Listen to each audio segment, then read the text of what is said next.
briller avec éclat est une réalité. Ne resplendiront que ceux-là qui auront compris qu'il faut s'élever.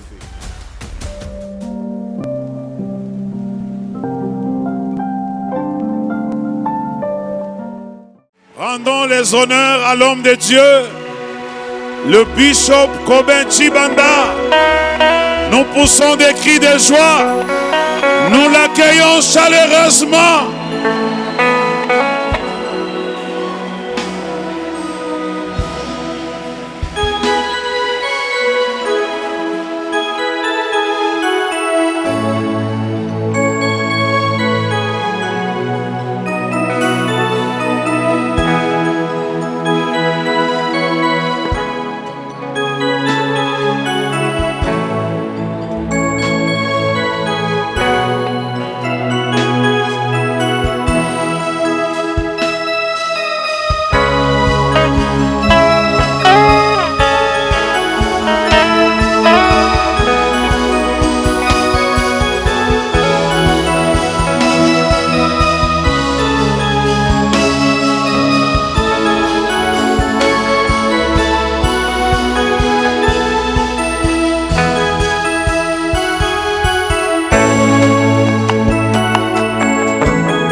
Alléluia.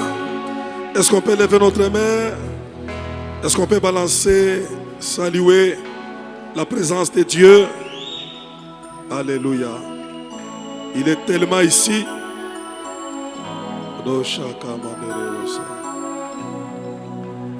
Continuez à balancer.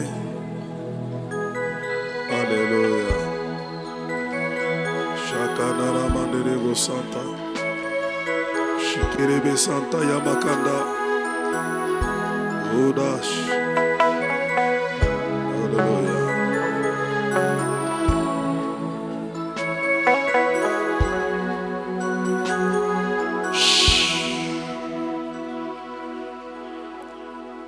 Alléluia. Je sens tellement la présence de Dieu. Lève légèrement un peu tes deux mains comme ça. Sois concentré et sois devant Dieu.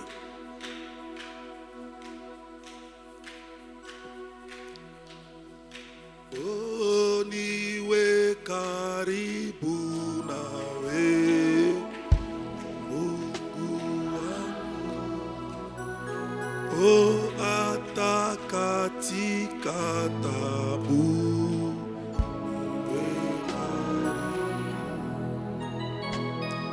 Oh, niwe karibu nawe, Mungu wangu, hata katika tabu.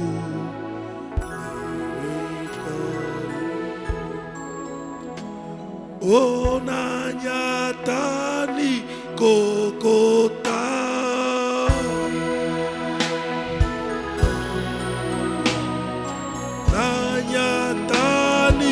Kokota wekari Mungu wangu wekari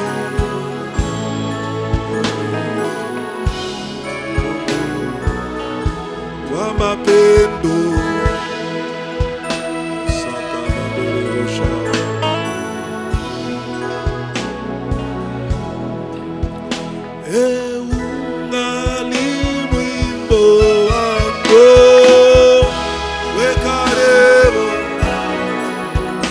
Hey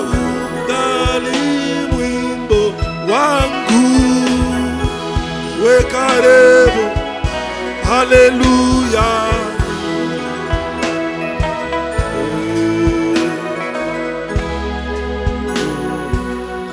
Wa mapendo wekaribu na shakamarosa.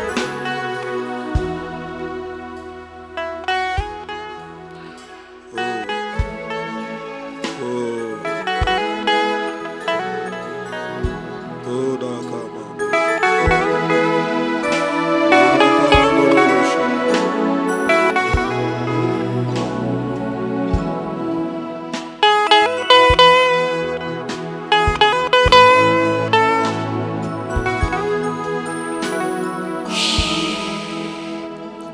Père de toutes tes grâces, Dieu riche en miséricorde, l'amour parfait. Quel privilège d'être agréé dans ta présence. Nous bénissons ton nom, Dieu fidèle, riche en présence. Nous venons avec tous nos cœurs nous connecter à toi. Nous venons implorer ta couverture afin que le Saint-Esprit nous prenne en charge.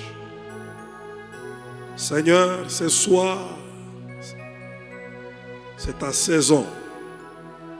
Glorifie ton nom au milieu de ces peuples. Donne gloire à ton nom, Jésus de Nazareth. Je lève l'étendard de la croix. Je proclame la victoire. Au nom de Jésus-Christ. Ensemble, nous disons Amen.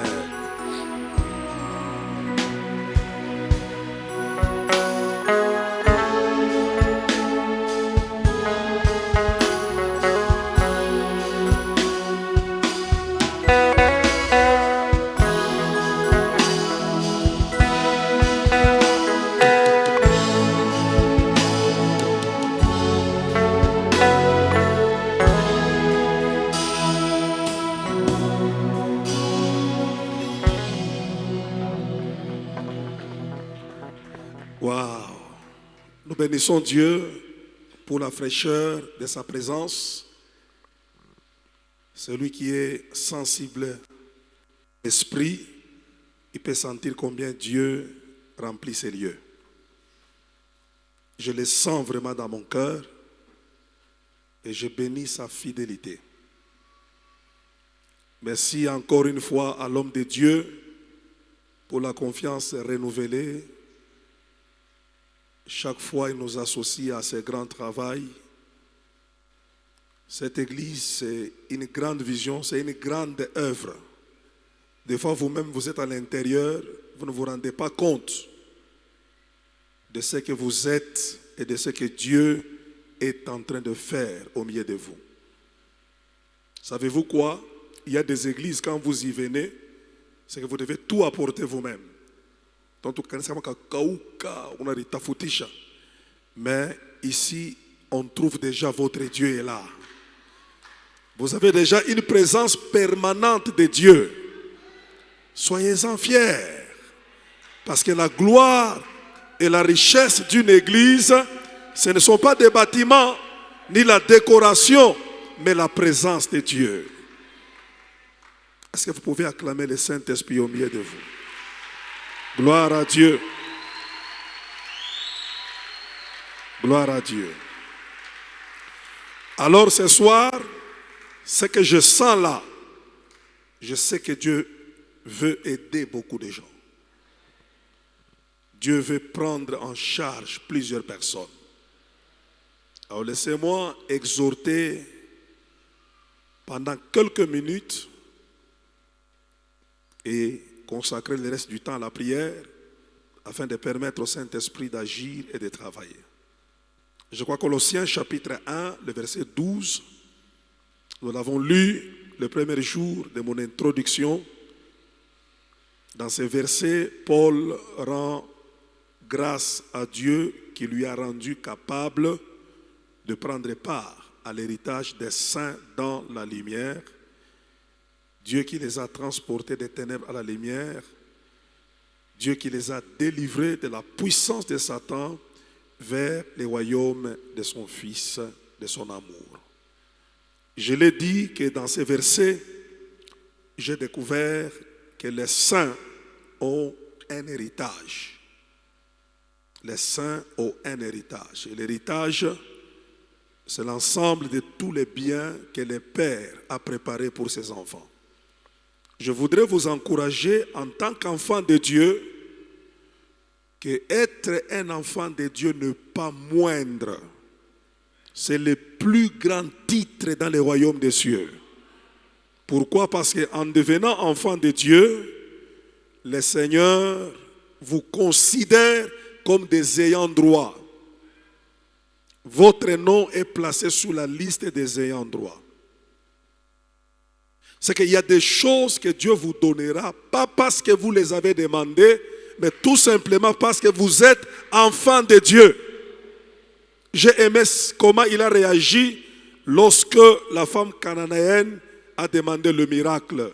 Jésus dit, je ne peux pas prendre les choses des enfants et les donner aux chiens. C'est que Dieu reconnaît que les enfants ont leurs choses. Si tu me donnes un bon amen, aie ta part dans les biens de Dieu. Et nous voyons cette révélation dans les paraboles du fils prodigue, quand il dit à son père, donne-moi ma part. Et le père n'a pas discuté, il a pris la part des fils, il lui a donné.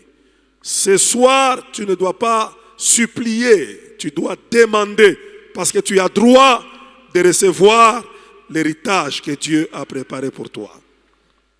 Alors j'ai dit que dans ces versets de Colossiens chapitre 1, il n'y a pas que l'héritage qui existe, mais l'héritage est placé dans une adresse, dans un environnement, et cet environnement de l'héritage, c'est la lumière.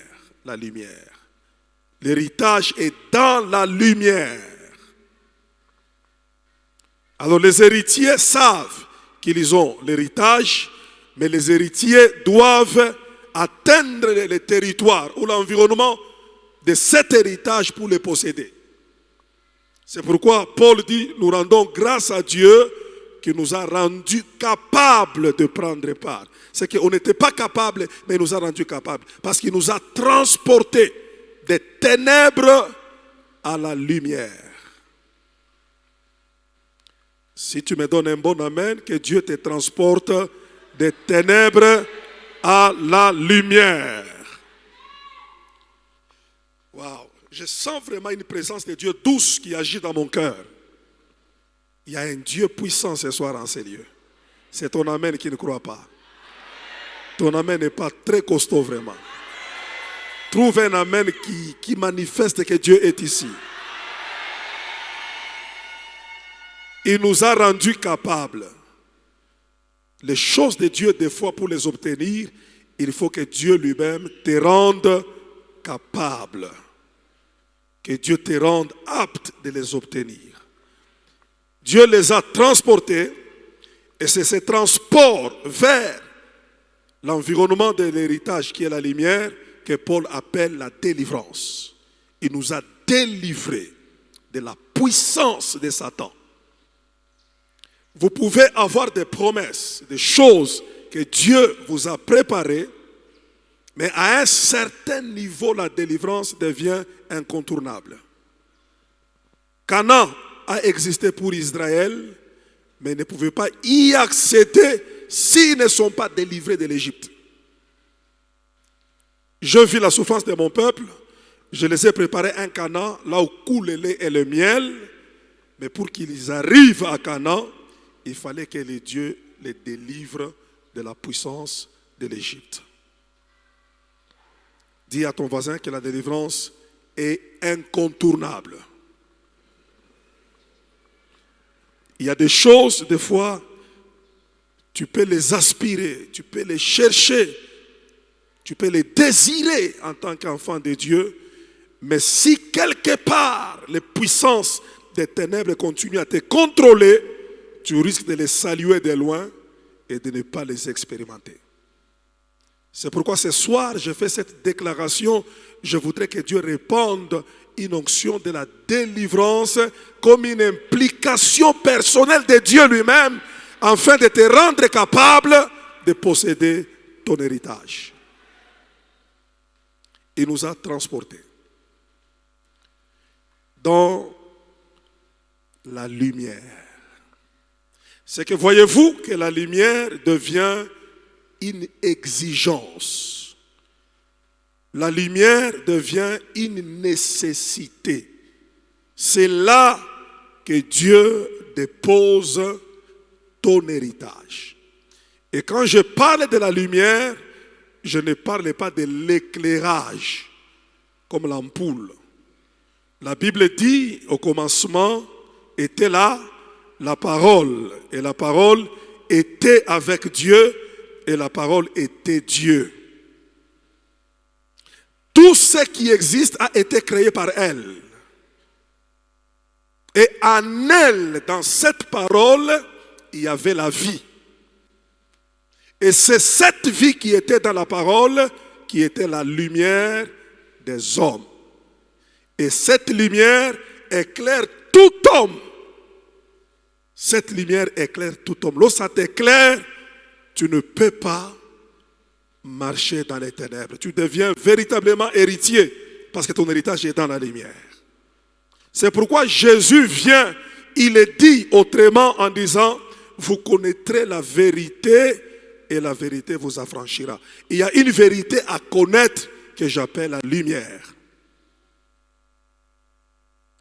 Et quand tu as cette lumière qui est la vérité, elle t'affranchit, elle te donne la capacité d'accéder à ton héritage.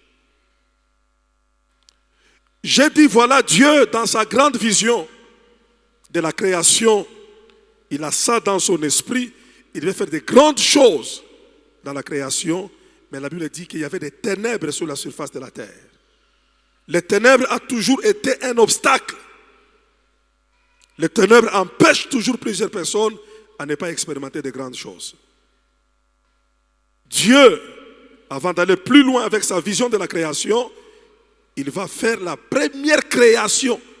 C'est la lumière. Dieu dit que la lumière soit et la lumière fut. Et Dieu a loué la lumière.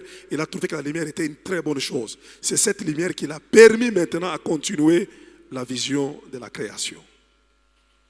Ce soir, je voudrais que Dieu crée la lumière dans ta vie. Que Dieu crée la lumière dans ta vie. C'est pourquoi Ésaïe, au chapitre 60, il prophétise en disant, lève-toi et sois éclairé parce que ta lumière arrive. Je voudrais dans les domaines de ta vie, là où les ténèbres continuent encore à dominer, là où les ténèbres continuent encore à te contrôler, que la lumière qui arrive puisse atteindre les domaines ténébreux de ta vie. Ténébreux de ta vie. Alors c'est pourquoi lorsque la délivrance, c'est un transport qui te prend des ténèbres à la lumière, nous devons changer sa définition. Et ne plus juste tomber. Non, non. La délivrance, ce n'est pas le fait de tomber. Parce qu'il y a des gens qui disent, je ne suis pas délivré, c'est parce qu'il n'a jamais tombé. Depuis quand on prie pour moi, moi je ne tombe pas, c'est l'autre seulement qui tombe. Tomber, manifester les esprits, ça fait partie de la délivrance, mais ce n'est pas ça la délivrance.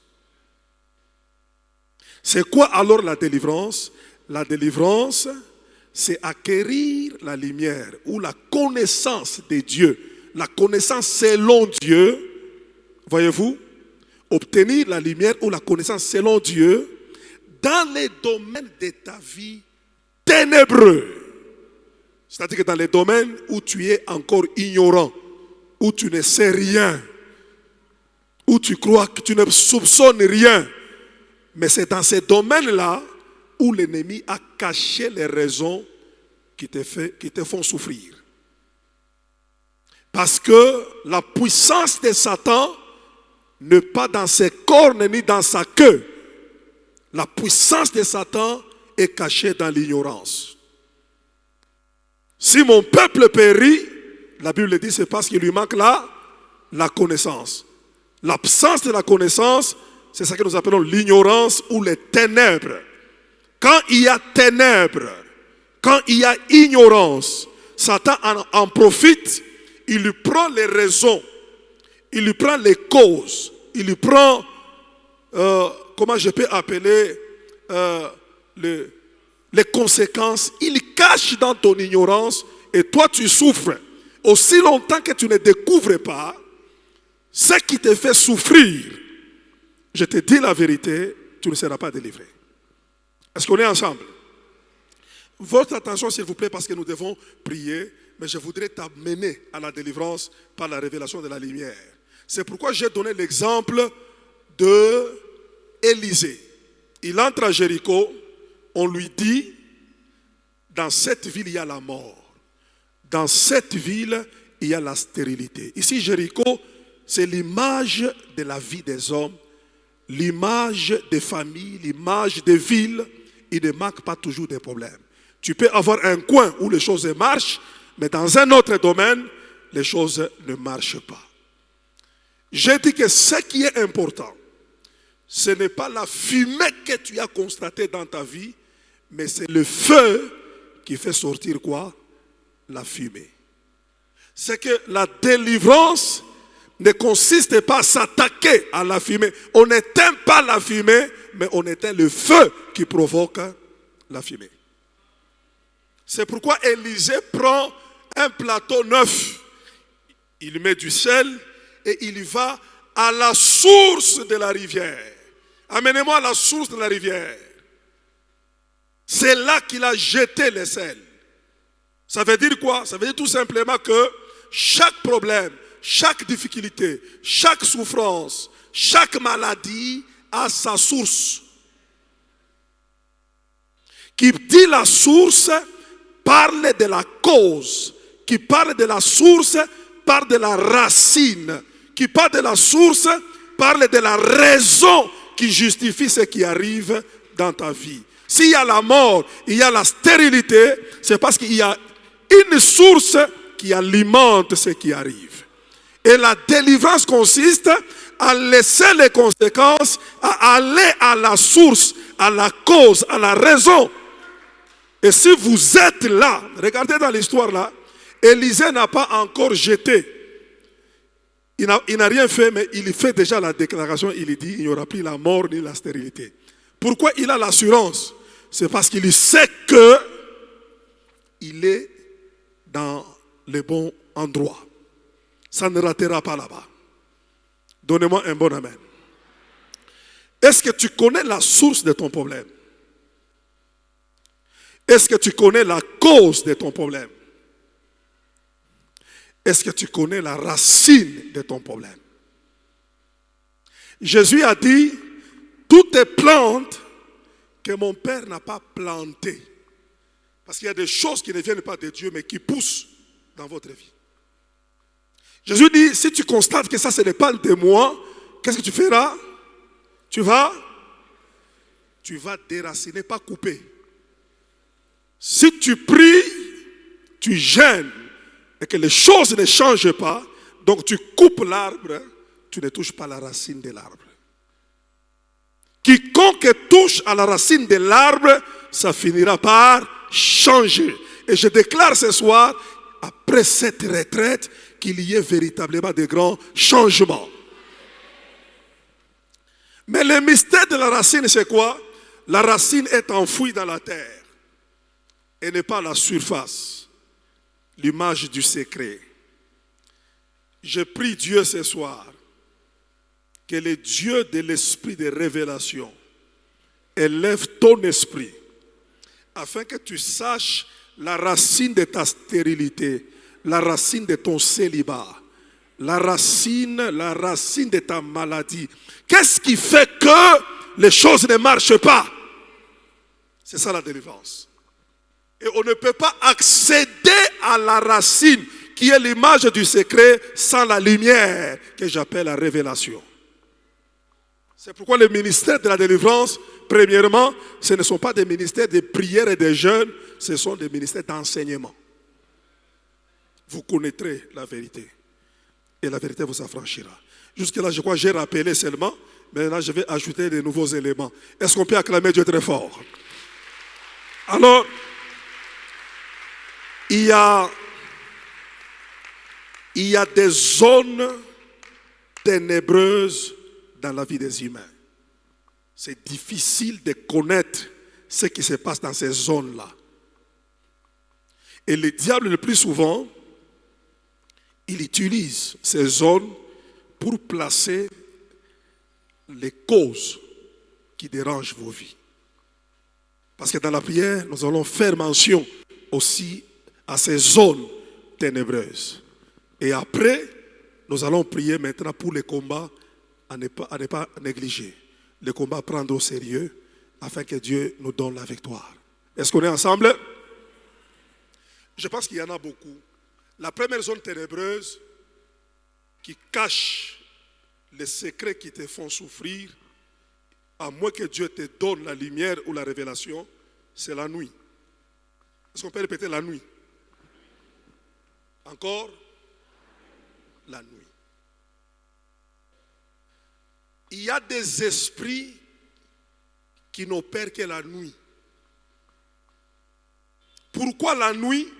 Parce que la nuit a tendance à chasser la conscience de l'homme. Même l'homme le mieux habillé de la journée, l'homme qui a l'autorité, quand la nuit vient, l'humain a tendance à amener le corps au sommeil. Et c'est dans le sommeil, quand tu es inconscient, ce n'est pas parce que toi tu dors que les esprits n'opèrent pas. Si vous lisez la Bible, la plupart des personnes ont été détruites dans leur vie, mais la zone où on a caché les secrets, c'était la nuit. Donnez-moi un bon amen. Une femme, la nuit, elle s'est endormie sur son enfant et elle a tué son propre enfant.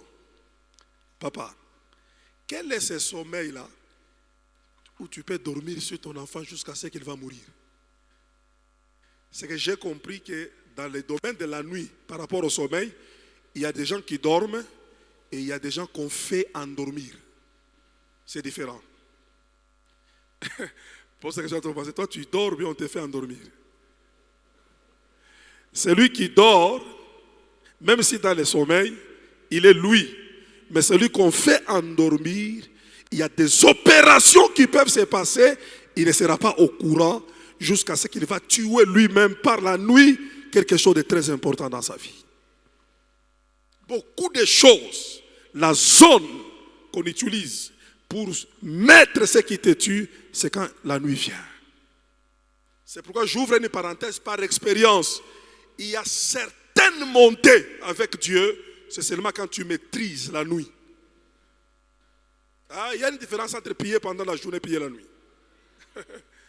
Quelqu'un se réveille le matin, il dit dans mon champ, pendant la journée j'ai mis le blé. Mais le matin je me réveille, je trouve livré. Heureusement on lui dit, c'est la nuit quand tu dormais, l'ennemi s'est levé. Pourquoi il s'élève la nuit? Parce que la nuit c'est une zone de l'inconscience. L'homme n'est pas lui. Il dort, quelqu'un d'autre peut agir à sa place. Je lève ma main et je déclare que Dieu te révèle les choses qui se passent dans ta vie chaque fois quand tu dors. Et ce soir, nous allons prier pour arrêter l'activité des esprits qui opèrent dans notre vie la nuit quand nous dormons. La nuit, il y a des oiseaux de la nuit qui atterrissent dans ta vie. Toi, tu ronfles, mais elles opèrent. Le matin, tu vois seulement la fumée, mais tout a été placé la nuit quand tu dormais. Il n'y a pas que la nuit, il y a une deuxième zone de l'inconscience, c'est l'enfance. Qui connaît ce qui s'est passé dans sa vie quand il était enfant? Personne. Vrai ou faux? Quand tu es un enfant, on te profite. N'est-ce pas ça? C'est pourquoi quand l'héritier est enfant, c'est le profit des administrateurs qui les gèrent. Il y a beaucoup de choses qui se sont passées quand on était des enfants. Et les diables, les histoires se sont passées dans notre vie quand on était enfant, mais on grandit avec ça. C'est pourquoi un cas, le seul cas que j'ai trouvé dans la Bible de la délivrance, que l'équipe apostolique a échoué. Ils ont échoué publiquement, papa, comme ça on les accuse par un papa. Tes apôtres ont échoué ces cas ici. Je les ai amenés ces cas, ils ont échoué. Jésus les a repris publiquement. Incrédule, race de vipères. Pourquoi vous avez échoué? Et Jésus lui-même prend l'enfant, il va les délivrer. Mais quand il les délivre, il pose une question, un élément qui m'a interpellé dans le mystère de la délivrance. Jésus pose la question pour savoir pendant combien de temps cet enfant souffrait. Et le Père a dit, c'est depuis son enfance. Et un combat qu'on a placé dans l'enfance, tu commences à grandir ensemble avec ça. Souvent, ce n'est pas facile de se débarrasser, à moins que Dieu te donne la révélation que ton histoire que tu souffres là a commencé depuis ton enfance. Mais ce qui est bien avec Dieu, que ce soit pendant la nuit, que ce soit dans ton enfance, si Jésus de Nazareth te délivre, tu seras réellement libre. Il y a des choses qu'on a fait sur nous. Je crois que c'est dans cette ville de Lubumbashi, j'ai prié pour une maman, la maman dans des kits comme ça, dans une église. La maman dit, pasteur, vraiment j'ai une vie que je ne sais pas expliquer ici, c'est compliqué. Partout où je pars, moi, je fais tomber tout le monde dans l'impudicité. Qu'il soit médecin, qu'il soit les membres de la famille de mon mari, qu'il soit des gens du quartier. Il n'y a personne qui peut me fréquenter et sortir vivant. Alléluia.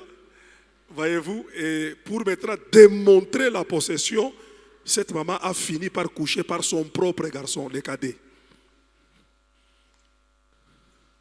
Tu vois ce que tu fais? Donc c'est bizarre, n'est-ce pas? Mais quand tu es possédé, ce n'est plus toi qui vis. C'est l'esprit qui vit en toi, qui décide ce que tu dois manifester. Donc la maman me dit, pasteur, ça fait 6 mois, je suis en train de vivre avec mon propre enfant. La question c'est, ça a commencé comment? Donc les démons sont bizarres. Tu peux lever ta bête, que ça je refuse. Mais quand nous avons commencé la délivrance, on a découvert que la maman, quand elle était encore enfant, sa mère qui était sorcière, a fait des cérémonies avec d'autres mamans. On l'a lavée quand elle était encore enfant. On l'a jetée en l'air en disant, toi, tu seras la femme de tout le monde. Toi, tu seras la femme de tout le monde. Voilà, c'est les esprits de la séduction l'ont saisi et pouvaient attirer tout homme comme son mari, y compris ses propres enfants. Pour qu'il y ait la délivrance, il fallait que Dieu révèle cette histoire. Donnez-moi un bon amen. Il y a aussi beaucoup de zones ténébreuses. L'enfance, la nuit. Il y a des choses, quand tu étais inconscient, quand tu étais païen, il y a des choses, des fois d'autres personnes les ont fait sur toi, à ton insu, toi tu ne le sais pas, tu étais absent, mais ils ont fait des choses qui ont impliqué ta vie dans les malheurs. Si le Seigneur ne te révèle pas la racine, la source de ton problème, il te sera difficile d'expérimenter la délivrance. Amen, amen. Alors maintenant, j'aimerais atterrir pour que nous puissions prier. Il y a des problèmes qui nous arrivent. Et dès que ça arrive, c'est une preuve qu'à la source, il y a des problèmes très sérieux. Et il faut s'élever dans la prière. Il faut s'élever avec Dieu pour que cette histoire là-bas puisse s'arrêter. C'est ce que j'appelle des problèmes à prendre au sérieux dans la vie. Alors depuis hier, j'ai donné, le premier problème c'était quoi? Les problèmes qui durent. Un problème qui fait 10 ans. Un petit rien qui fait 5 ans. Comme la femme là-bas, une maladie de 12 ans. Maladie de 18 ans. Maladie de 38 ans. Depuis l'enfance, quand ça prend du temps, c'est qu'à la source, il y a un géant. Nous avons prié ça hier. Et deuxièmement, je parlais de quoi? Le malheur à répétition, qui se répète, les problèmes récurrents, qui partent, qui reviennent, qui partent, qui reviennent. Nino et Silakate. Tu ne peux pas vivre les mêmes malheurs plusieurs fois. Tu ne peux pas te brûler de la même manière plusieurs fois. Tu ne peux pas chuter de la même manière plusieurs fois. Tu ne peux pas divorcer de la même manière plusieurs fois. Tu ne peux pas perdre de l'argent de la même manière plusieurs fois.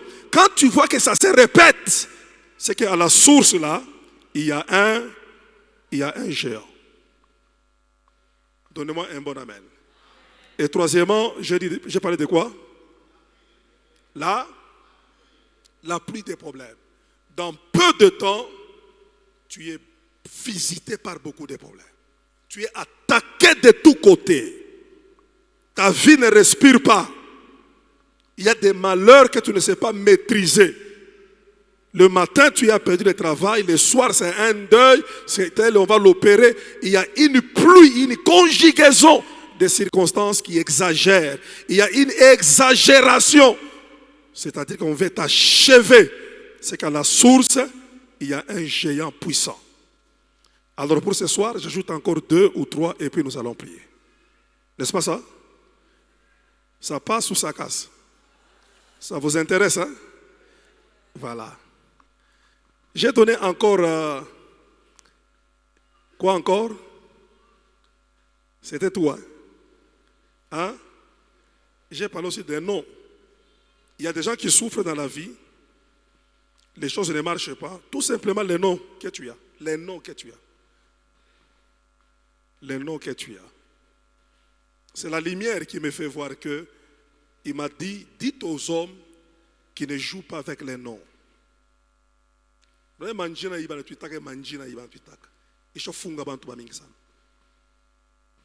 Parce que l'existence est identifiée par les noms. Et tu réponds à ton identité dans les noms que tu portes. Et il y a toujours un lien entre toi et les porteurs du nom. Tout de ta vie est investi dans ton nom.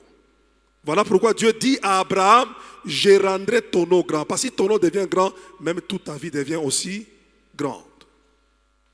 Je parle à quelqu'un. Il y a toujours un mystère. C'est pourquoi c'est qui a la femme de Nabal là, c'est la femme de Nabal, Abigail, qui dit à David, ne t'en fais pas, mon mari, il agit comme son nom. Tout ce qu'il fait là, quand il parle, quand il marche, tout c'est comme son nom. Parce qu'entre lui et son nom, il n'y a pas la différence. Tu as quel nom? C'est pourquoi vous voyez dans la Bible, lorsque quelqu'un a une grande destinée, Dieu lui donne lui-même les noms. S'il ne lui donne pas les noms, il change son nom. Et Dieu lui-même qui est grand, il dit que si vous voulez prier, dites que mon nom soit sanctifié. C'est que le nom de Dieu est sanctifié toujours. Parce qu'il y a toujours des mystères qui accompagnent ton nom. Quand on t'appelle, toi tu réponds, tu ne sais pas ce qu'est l'esprit qui répond. Alléluia. Je parlais de ça. Mais ce soir, il y a aussi un autre signe qui révèle que c'est un grand combat. Nous devons prier. J'appelle ça le combat des hommes. Pasteur, il y a des gens qui ne sont pas combattus par des esprits, mais dans ta vie, toi, tu as affaire aux hommes, les hommes.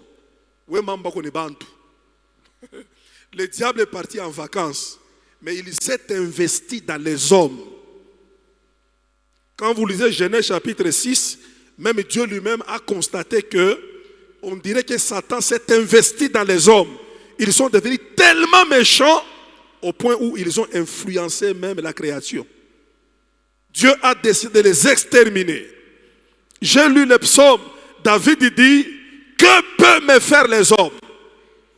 Il n'était pas en train de les sous-estimer, comme si les hommes ne peuvent rien faire. Mais David reconnaissait qu'il y a certains combats, il y a certains problèmes, certaines difficultés qui ne viennent pas des démons, mais qui viennent des hommes. Et le combat des hommes n'est pas un petit combat. Les hommes que vous voyez, ils peuvent basculer, tu ne vas plus les reconnaître. Ils peuvent quitter l'amour, ils vont du côté de la haine et tu ne comprends pas comment ils veulent t'exterminer. C'est pourquoi le jour où Dieu propose le fléau à David, quand il a fait le dénombrement, comment il devait le punir, comment il devait le remettre entre les mains des hommes, David supplie Dieu en lui disant, je t'en supplie, ne me remets pas au sort des hommes, parce que les hommes sont très méchants, ils me détruiront. Remets-moi entre tes mains parce que toi tu es miséricordieux. Il y a des personnes, hein, le problème de ta promotion, c'est un problème des hommes. Le problème qui te barre la route, ce sont des hommes qui vivent, qui font ça. Un jour, Paul dit, Alexandre le forgeron. Alexandre le forgeron, ce n'est pas un démon, c'est un monsieur qui s'appelle Alexandre. Mais ce monsieur, il était rempli d'une méchanceté contre le ministère de Paul, au point où Paul dit, il m'a fait beaucoup de mal. Mais Dieu lui-même lui rendra justice. Alléluia. Il y a des hommes qui peuvent crier, comme ils l'ont fait sous la vie de Paul. Ils ont dit, ôtez de la terre un pareil homme, parce qu'il n'est pas digne de vivre. Les hommes, ils ont crié à la croix, nous voulons Barabbas, laissez partir Barabbas, mais celui qu'on appelle Jésus, qu'il soit crucifié. Quand tu as le combat des hommes, peu importe ta gentillesse, peu importe ton innocence, il y a des combats. Toi, les hommes ne te supportent pas, ils ont toujours tendance à te faire du mal. C'est toi qui les payes, mais il veut te faire du mal. C'est toi qui les fais étudier, mais il veut te faire du mal. C'est toi qui les lèves, mais il veut te faire du mal. Les combats des hommes.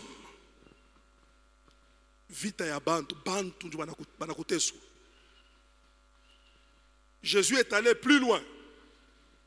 Jésus a dit, je vais mourir, mais mon combat de la mort va passer par un homme. Parce que l'un de vous, c'est un démon. Il parlait de qui? Il parlait de Judas. C'est qu'il y avait un homme qui n'avait pas besoin qu'un démon quitte dans les milliers pandémoniums là-bas pour venir attaquer Jésus. Mais l'homme lui-même pouvait tout faire à 100% ce que les démons pouvaient faire contre Jésus. Je ne sais pas qui est dans ton environnement. Je ne sais pas. Je ne sais pas qui te regarde avec les yeux bizarres, comme Laban qui regardait Jacob. Vous savez, Jacob, hein, Jacob lui-même, il a dit seulement à ses femmes, en tout cas, la manière dont votre père me regarde, hein, pasteur, le combat des hommes. On peut faire ça, s'il vous plaît. Pasteur, ce soir que Dieu, tout le monde n'est pas combattre. C'est pourquoi je vais ouvrir une parenthèse. Vous savez, dans les combats des hommes, vous devez élever votre esprit de discernement. Vita n'a pas comme un démon. Vita n'a pas de bande. Comment tout le monde combattre sana. Et puis quand on te combat par un homme, l'homme a l'avantage dans le combat. Pourquoi? Parce que l'esprit a besoin d'un corps pour opérer dans le monde physique. Mais l'homme a l'esprit méchant et en même temps il a un corps. C'est qu'il peut faire le corps à corps avec toi. C'est pourquoi tu dois élever l'esprit de discernement. Esprit de... C'est pourquoi Dieu... Regardez Abel. Abel est mort dans un temps, pasteur, 700 ans, 900 ans, mais la première créature qui a cédé à la vie, papa mouille le temps, tôt, c'est Abel. Abel a fait tôt.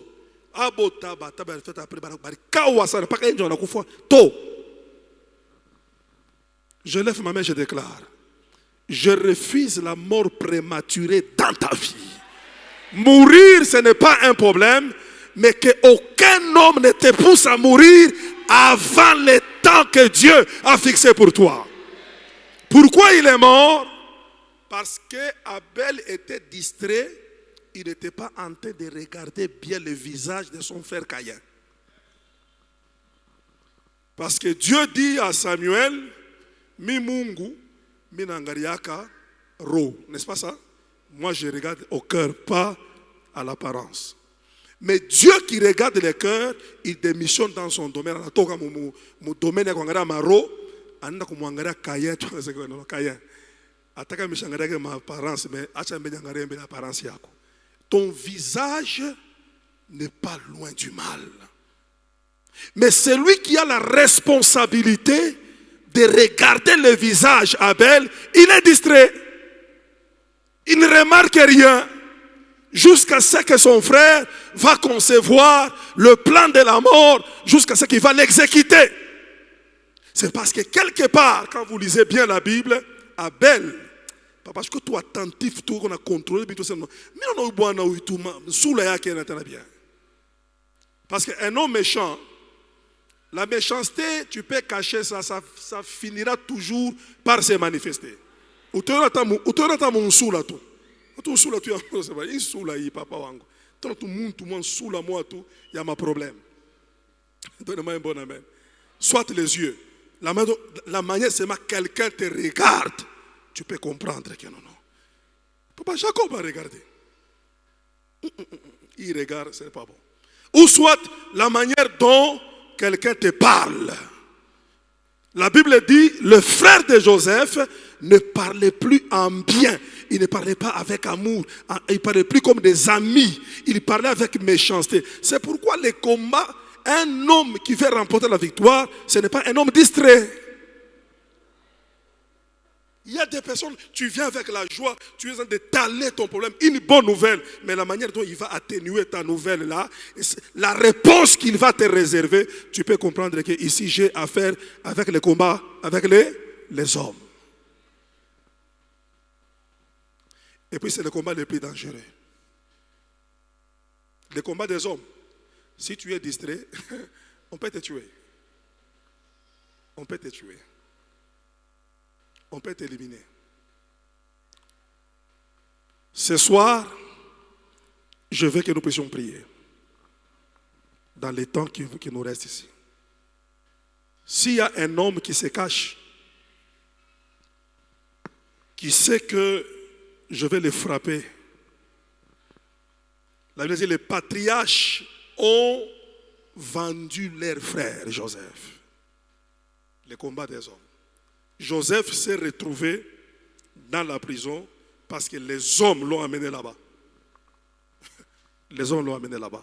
Il y a des gens qui sont dans des maladies, ce sont des maladies des mains d'hommes. Malade, je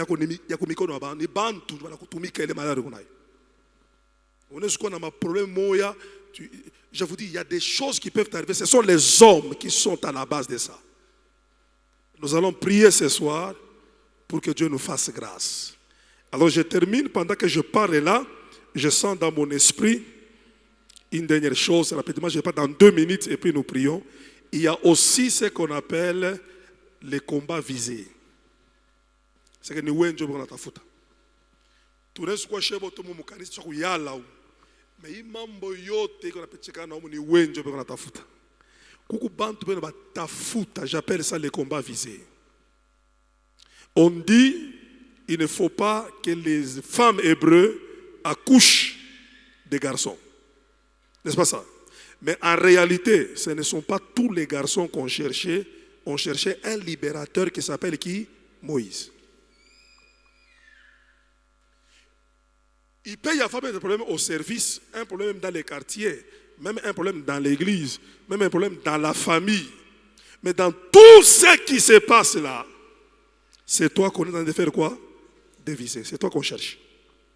Et si tu sais qu'il y a un combat qui te vise, c'est que tu dois augmenter ton attention.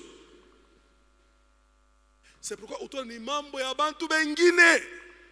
Mais na vile batakuingisha mwile mambo. Na vile otenda kufia mu mambo ya bantu bengine. Tu ne comprendras rien. C'est pourquoi ce soir, tous les combats visés. Tu sais comment on a tué Saoul? On a donné l'ordre que, tu vois, il y a trop de gens là-bas, mais que ta flèche vise seulement le roi Saoul. Laisse les autres partir. Fais que ça atteigne seulement le roi Saoul. Je ne sais pas pendant que je parle ici, on est en train de viser pendant ce temps. Dans tous les mouvements. Vous pouvez voir même un défilé, un soulèvement de la population, et on va se soulever, on va faire ceci, cela. Dans tout ce qui se passe, il y a des gens qu'on vise.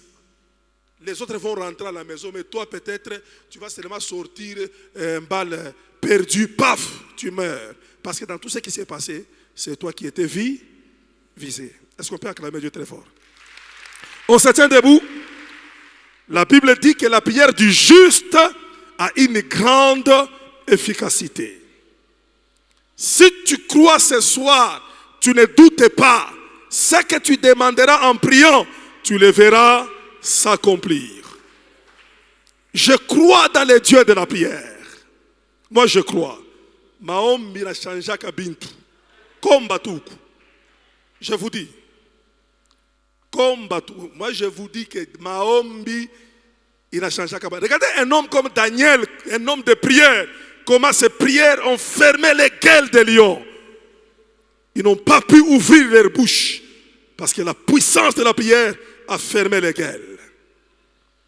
Lève-toi demain, nous allons prier. Alors dis à Dieu, Seigneur Jésus-Christ, fais-moi grâce ce soir d'expérimenter le changement, la transformation. Oh Dieu, la délivrance par la prière. Oh Dieu, tu as établi la prière pour qu'elle soit exaucée. J'aimerais voir, j'aimerais expérimenter les résultats de mes prières. Père, quel que soit le combat que j'ai sur ma vie, ce soir je prierai,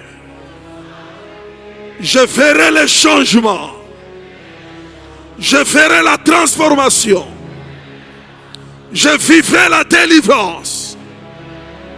Parce que Élie n'était pas différent de moi. Il a prié comme je vais prier ce soir. Il a vu les résultats. Je verrai les résultats. Les résultats dans ma vie. Les résultats dans ma maison. Les résultats dans ma famille. Ce soir, c'est la soirée des résultats. Le ciel sera ouvert. Et le Dieu de la prière agira. Lève ta main, commence à dire Alléluia très fort. Une manière de te recharger spirituellement.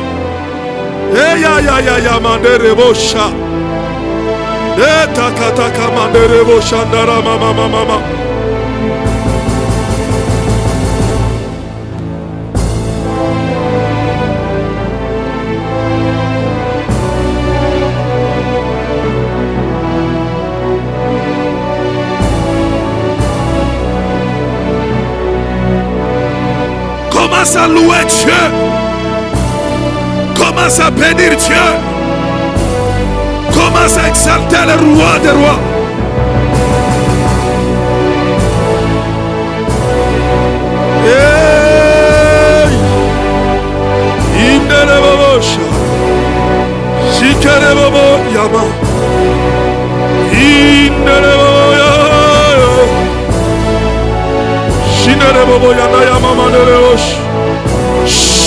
Lève ta main, nous allons maintenant faire la deuxième prière. Dieu a dit, dès le commencement, il a dit que la lumière soit, et la lumière fut. La chose que nous allons appeler ce soir avec foi, c'est la lumière. Il y a des domaines ténébreux de ta vie. Il y a des zones ténébreuses, des zones qui ont l'obscurité. l'obscurité, c'est là où Satan est caché. Aujourd'hui, la lumière va s'allumer. Tu vas appeler la lumière dans ta vie.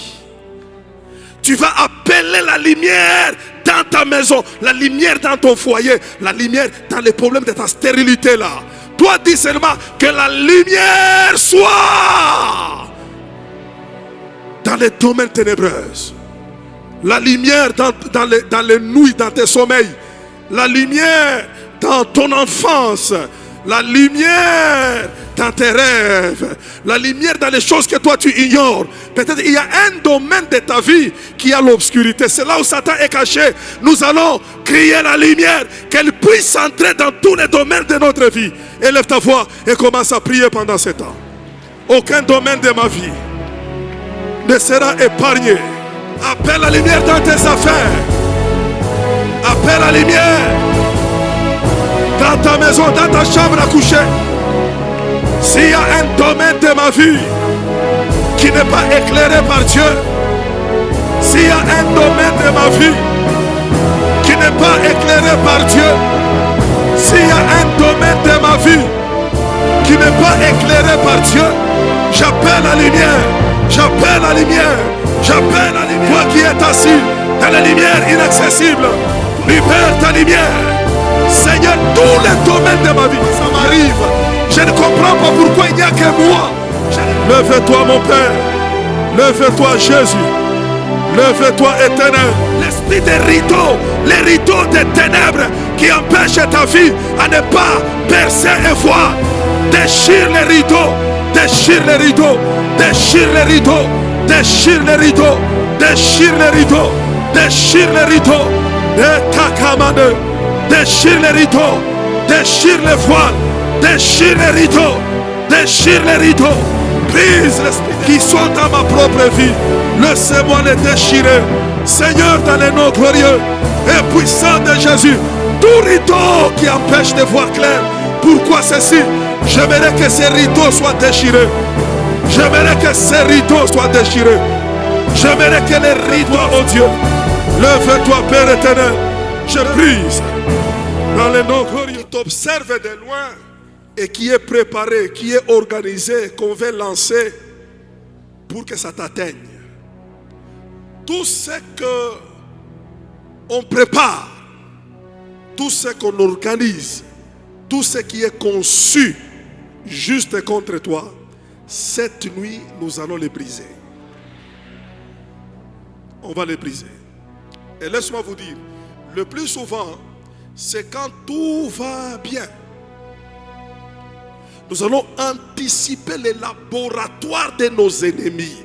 Tout ce qu'ils ont préparé, même pour le mois qui commence. Tout ce qu'ils ont préparé, même pour les mois qui viendront. Ça ne va pas atteindre ta maison. Ça ne va pas atteindre tes enfants. Ça ne va pas atteindre ta santé. Ça ne va pas atteindre ton âme. Ça ne va pas atteindre ton esprit. Lève ta main droite. Il faut ouyo kusema mu monde spirituel. Wewe beko na kusema sana, beko na kufinga, beko na kutekea bibaya, mais wewe usemake. Il faut ouyo kusema. Lève ta main droite. Répète après moi au nom de Jésus de Nazareth. Dans le monde de la sorcellerie, les armes préparées. Dans le monde des fétiches, s'il y a un marabout, un féticheur, un occultiste dans un laboratoire en train de préparer quelque chose contre ma vie, contre ma maison, contre ma famille, oh Dieu, pendant que je mange, pendant que je viens prier, pendant que je me promène, pendant que je dors, je ne sais pas ce qui est préparé. Je me lève maintenant dans le nom de Jésus. Toute flèche préparée et qu'on veut lancer contre ma vie ne m'atteindra pas. Je commence à la briser. Je commence à la détruire par le feu de Dieu. Tape les mains, libère le feu, libère le feu, libère le feu.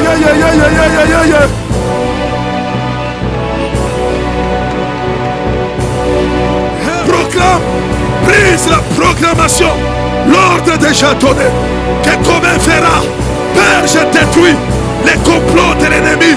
Je détruis les flèches enflammées du malin. Seigneur, ils nous ont préparé que la neige enflammée, les flèches enflammées, je les réprime ce soir.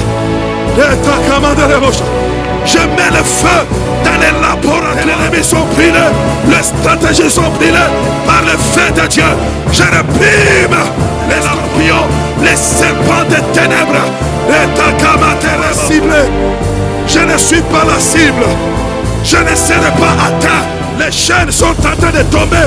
Les chaînes sont en train de tomber. Les chaînes sont en train de tomber. La kata kata kata ka. Reteke mo shaka. Retaka mateke moka.